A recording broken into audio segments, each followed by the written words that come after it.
everyone, this is Monique with Open Gate Quilts, and tonight we are not live. Well, we're live right here, but tomorrow night is when you'll be able to see the video on Thursday at 7 p.m. Central. Say hi, Tilly. Say hi. There's several things I'm going to talk to you today about.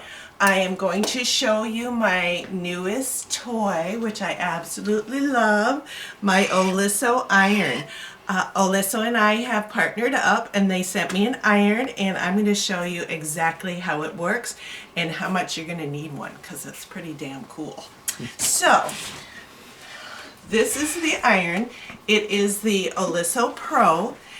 The cool thing about this iron is that it has these little feet. And if you let go of the handle, these little feet come out. And then if you let go, see, they come out, and you don't have to worry about pulling your iron up standing this way. So you can leave it like that, put it down, leave it like that. Another cool thing about it is they are made of I'm not sure exactly what they're made of, but they're made of material that doesn't get hot, so you don't have to worry if you touch it. This iron is hot, but these are not, so that works pretty cool. And if you do not care for that, if you look on the back here, you can take off the one I touch. And sometimes I use it, sometimes I don't, depends on what I want to do, but I'm going to take it off and I'll show you. You see, now it doesn't go up and down, but it's a really cool feature because if you're ironing along and you stop, it'll go up, and then you can walk away and come back, and as soon as you touch it, it goes down again. The other thing I love about this iron is that it stays on for 30 minutes. So if I am sewing, cutting, come back to my iron, and it's still on and still hot. I don't have to turn it, I don't have to turn it back on. It'll stay nice and hot for up to 30 minutes, which is awesome. Because you know, as a quilter, most of the time you don't iron, you iron for a long time and then you sew for a long time. So then when you come back, you have to turn it over or turn it back on and wait for it to warm up. But for 30 minutes, you don't have to do that. So this works really good in that regards. That's one of my favorite features about this iron, and that's what really sold me on it. Between the feet and the staying on 30 minutes, it's pretty awesome. There are some other things that you can do. What I wanted to mention, that with this, if you have it in the horizontal position, it stays on for 30 minutes. If you have it in the vertical position, it stays on for 30 minutes. If you knock it over, it will only stay on for 30 seconds. So that way you don't have to worry about it. And then it also has a scorch guard. And if it's on horizontal for more than 3 minutes without the feet attached here, it will turn off in 3 minutes. So it won't catch fire. So that's actually a cool thing too. So this is my new baby. I've been using it. I love it. As I go today, I'm going to show you all the different, how it works as I'm sewing along today. I am going to get ready for the next step. I want to talk about this quilt that is hanging behind me here. This is called North Star. This quilt was featured in Craftsy. It's my design using Craftsy's fabric, and what's really cool about this quilt is that what gives you your secondary designs are your sashing pieces. So here is my block, and then this is my sashing. So I have sashing in here. So it mimics your block. So that's what's really cool about this quilt. This is a nice large quilt. It'd be great for a twin bed or a wall hanging for Christmas. It can be done in any colors really. And this is actually the quilt that's on sale this week. The PDF pattern is on sale. It'll be $6.99, and you can get it. It'll be on after you get off watching us, and it's also our giveaway. So I know we're not live, but I want you to comment, and in the morning, on Friday morning at 9 a.m. Central, I'm going to pick our winner. So make sure you still comment, because you could win the PDF pattern of North Star. And share, share, share. And share, share, share. Don't forget, share, share, share. And the dogs say the same thing, share, share, share. Okay, so this is the quilt. I'm in a blue mood apparently because I'm doing the blue quilt. I'm also doing our sew along, and we are doing our piecing number 2. So hopefully you have all your half square triangles done, and I have done them. I did all my little half square triangles. Remember, we paired our pieces and we labeled them. And as you can see, you want to pan down here, honey. I've got my A, B, C, D, and E in baggies, and then I also have my fabric in my baggies, so I know where everything goes. And on the instructions, and again, this will be posted on OpenGateQuilts.com under Night Sky Quilt Along. So this will be posted. You can copy this or print this off. And basically what I'm going to do is I'm going to lay out the pieces. I'm going to lay it on our design board, and I'm going to sew the first 2 rows together. I want to lay this out to show you, and then I'm going to sew them together, and then I'm going to lay the other ones out. If you have a design board big enough, which I do, you can do all your rows there, but I still would sew them together in sections. It'll be much easier.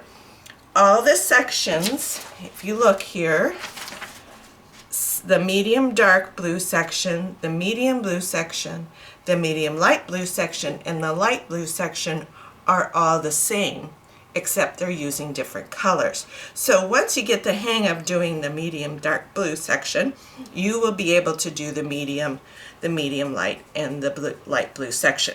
So I'm going to start though with the dark blue section, because that's going to be the top of our quilt. So I want to make sure that I get that laid out. So what I'll do is I'm going to take my A pieces, and it says I need 19 of these, so I'll count out my 19. 2, 4, should have done this before. 8, 10, 12, 13, 14, 15, 16, 17, 18, and 19. And you should have a total of 42. So you're going to take out the remaining here, and you're going to put it back in your A, because that's also going to be used in the next section.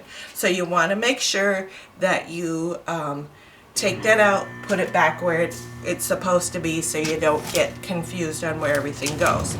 So then what I'll do is I'm going to take out my dark blue pieces that I have handily in my bag, and I'm going to start laying this out.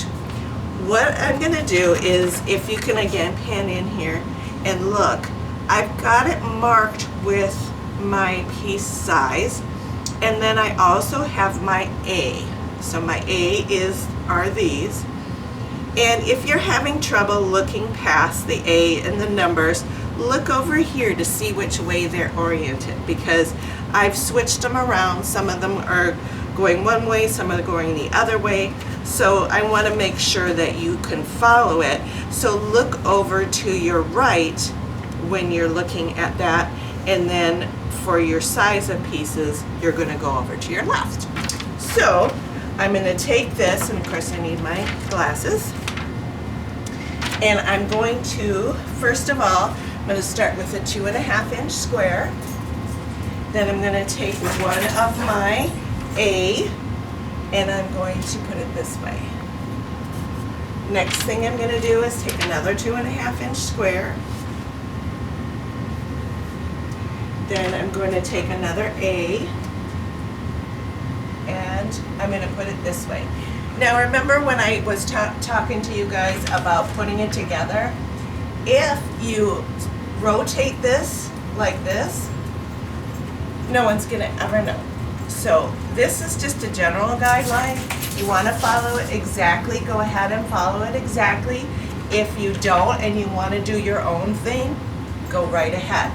The whole idea is that you need to have 20 pieces across, whether, let me explain that as we go along. Okay, so then I've got my 2.5, my A, my 2.5, my A, and then I need my, glasses again, my 6.5. So I'm going to take my 6.5 inch rectangle, so it's 2.5 by 6.5, and I'm going to lay it up here. The next thing I'm going to do is I need another A, and I need my 2.5 square,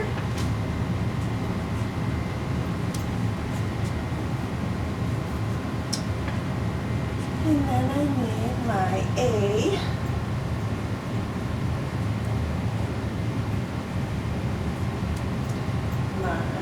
another 6.5.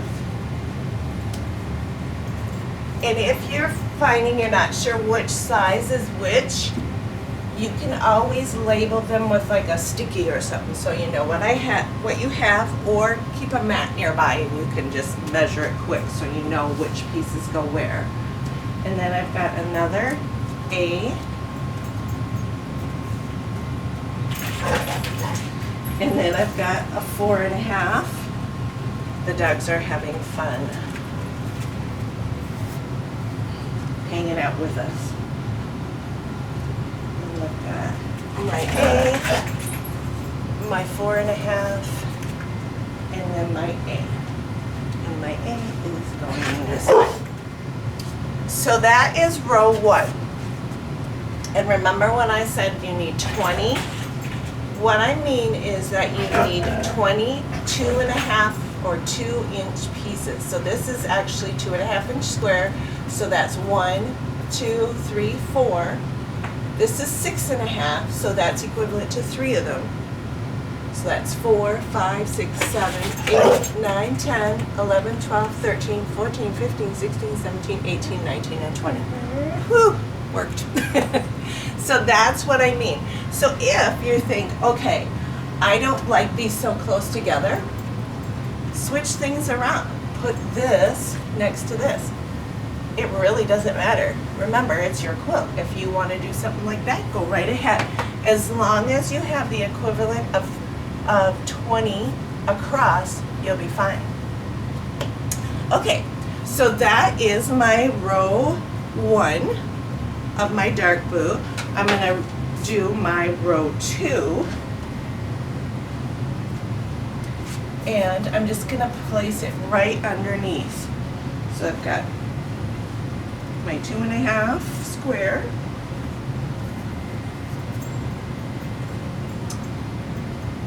my A, another 2.5-inch square,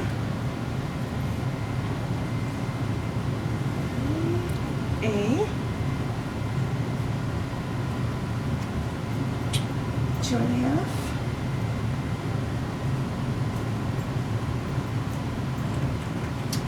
and then I've got 3 A's in a row. So I've got this one, these 2.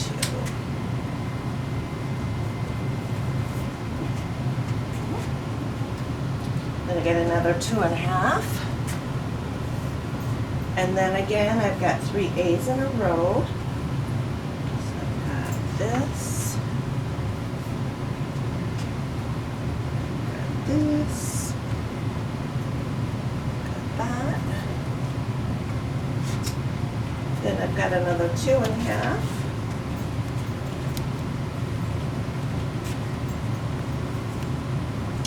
I've got an A.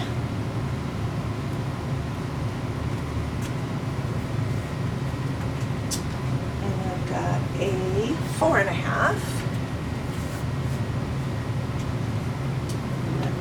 my A, 2.5, and then I also have my A. Now, you're thinking, why aren't those even? The reason is that I have to put all my seam allowances. And remember, this is considered 3 because they're 2.5 they're 2-inch finished. So there's 3 of them. So if you look and I don't put my seam allowance in, this should measure that with the extra 1/4 inch. So don't worry if they're not the same length until you get them together. Then if they're not the same length, that's when you need to play around with it a bit.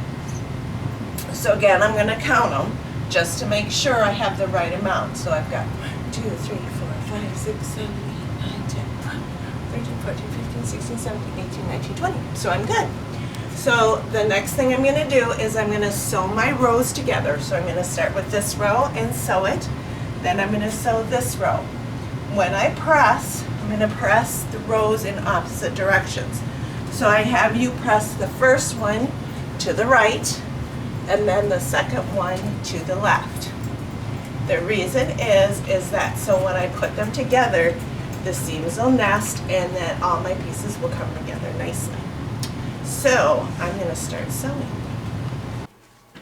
Okay, so now I have the dark section done. And the reason I called it the dark section is that I used the dark as all the solid pieces. And then I used the A's. Then I laid out my medium dark section, which has all the solid medium dark pieces, plus it has the A's and the B's. With the A's, you'll have 22, and with the B's, you're going to need 20. And you want to lay it out just like that. Count your rows to make sure you have your 20 in there. Sew your rows together, press in opposite directions, following the instructions, and then sew that section together. You'll continue doing this to do all your sections. Don't put your sections together yet. We're just going to put don't put your dark section with your medium dark section. Get your sections all ready, and we will go ahead and put them together next week, plus do the borders. So that is your assignment if you want to work on that. That's what we're going to do next. I will have my sections ready to go next week. So one thing I wanted to point out, that you will have an extra A square, and you will have one extra 2.5 inch square of all your fabrics. So if you have an extra one, don't panic. You will have an extra one. If you, like I told you before, if you want to switch things around, go ahead and switch them. Just make sure you have your 20 units. So go ahead and put those together. Don't forget to comment, because I'll be doing the drawing on Friday morning at 9 a.m. Central, and I will post it. And the drawing is for the free PDF pattern of, what's the name again? North Star Quilt. North Star, thank you, North Star. And it will also be on sale for $6.99. If you happen not to win it, you can always purchase it. And so make sure you comment and share. And if you have any questions, I don't believe there were any questions from last week. If I did forget them, let me know and I will address them next week. So I want to make sure that you know that I'm addressing all your questions. I try to answer your questions as you ask them too, so you aren't stuck if you need to work on something. So anyway, make sure you ask questions. I'm here to help, and we'll see you next week. Bye.